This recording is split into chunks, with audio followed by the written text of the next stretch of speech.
Mag-e-enroll po ako. Mag-e-enroll po ako, ma'am. Nasa requirements mo? Ito po, dala ko ng birth certificate ko tsaka yung enrollment form. Oh, mga original to. Nasa yung mga photocopy na ito? Photocopy? Sige po, wait lang po, ma'am. A few moments later. Ito na po yung photocopy, ma'am. Bumalik ka na lang bukas. Sarado na kami. Lo, kuya, wait lang. Mag-aayos lang ako, ah. Uy, bilisan mo naman! 1, 2, 3! Kuya, sandali. Ang pangit ko tuloy sa ID. Kakainis naman si kuya. Section A. Basta na section mo? Section A ako! Ah! Magkaklase ulit tayo! Ah! Makakakopya pa rin ako sa'yo!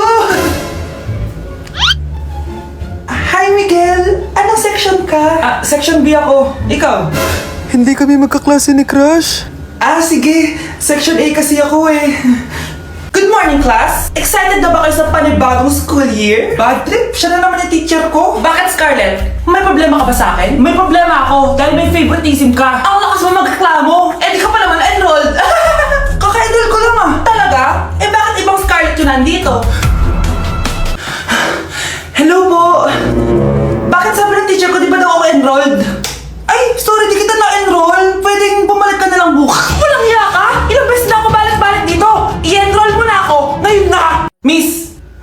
Balik ka na lang bukas ha? Sige po, babalik na lang po ako bukas.